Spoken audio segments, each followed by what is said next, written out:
progressé depuis le début du mois de février. On affiche une hausse de 7,1%. On va parler de cette séance avec Jean-Louis Cussac, trader et formateur chez Perceval Finance dans un instant.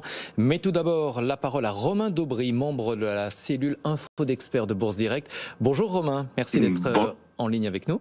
Bonjour Stéphane. Vous êtes l'homme des seuils techniques, 5783 points. Est-ce qu'on n'a pas touché quand même une résistance ?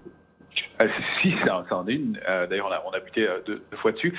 En fait, on avait une cible intéressante qui est située entre 5800 et 5810 points sur le futur, sur le contrat à terme, sur l'indice CAC 40. Ce qu'on peut dire, c'est qu'on a enfin trouvé un petit peu d'intérêt sur le marché. Depuis vendredi, on a créé quelques contrats futurs. Vous savez toujours que cette position ouverte sur le futur CAC 40 n'est pas un jeu à somme nulle. Pendant 10 séances d'affilée, eh bien, on avait vu la destruction de contrats futurs et jusqu'à vendredi dernier où enfin il y a eu un petit peu d'intérêt. Ce qu'on remarque, c'est surtout qu'il n'y avait aucune pression baissière dans ce marché. C'est ça qui a caractérisé le rebond qu'on a connu avant. Et là, enfin un peu d'intérêt. Et depuis 2 séances, alors on arrive à une semaine d'échéance sur les marchés dérivés, donc c'est toujours un moment important, mais on franchit en force, puisqu'on le fait avec un gap, à un niveau, un plafond de verre extrêmement important, la zone 5670, 5720 globalement, grossièrement, on l'a franchi en gap, et donc on arrive à ce niveau-là avec un peu d'intérêt. Donc oui, maintenant qu'on a passé ce niveau, on ouvre la voie à une extension haussière un peu plus marquée pour les semaines qui viennent. Là, on va être plutôt dans des considérations techniques à cause de l'échéance sur les marchés dérivés. Donc on a des cibles intéressantes, 5800, 810.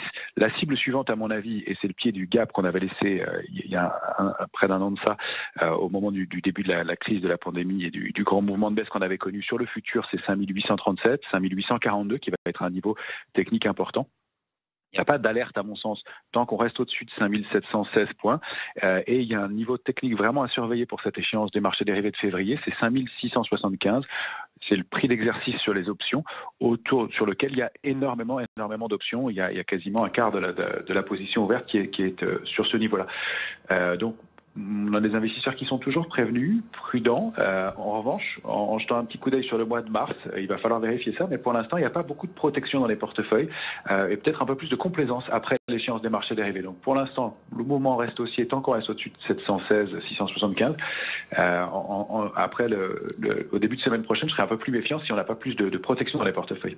L'un de nos invités du face-à-face, à qui on parlera tout à l'heure dans une demi-heure, Romain, nous dit qu'on n'est pas à l'abri d'une consolidation importante qui pourrait arriver dans un deuxième temps, une fois que la reprise économique sera amorcée.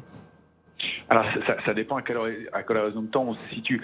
Là, moi, effectivement, je vois un petit signal d'alerte possible. Il n'est pas encore validé sur le mois de mars. Mais là, c'est vraiment des considérations techniques. Donc, dès le début de la semaine prochaine, pourquoi pas. Ensuite, si c'est un mouvement de baisse plus important lié à la fameuse surchauffe dont on parle actuellement, je vois des bulles à droite à gauche sur le marché, mais là, c'était des considérations beaucoup plus larges. Mais globalement, un marché fort et surtout un marché européen qui est en retard sur certains indices, notamment le MIB, l'IBEX, le DAX qui franchit des niveaux à l'instant, l'Eurostoxx qui a déclenché, qui a franchi des niveaux importants aussi. Donc je vois plutôt moi du potentiel haussier pour l'instant en Europe, même si on n'avancera pas sur les marchés étrangers, notamment marchés américains et marchés asiatiques, mais qui peuvent peut-être moins progresser, ralentir un peu.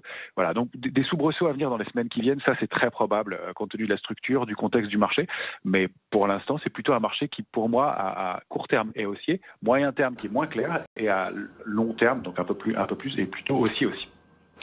Jean-Louis Cussac est également en direct avec nous, trader et formateur chez Perceval Finance. Jean-Louis, c'est un peu plus calme qu'hier, 471 millions d'euros échangés depuis l'ouverture ce matin.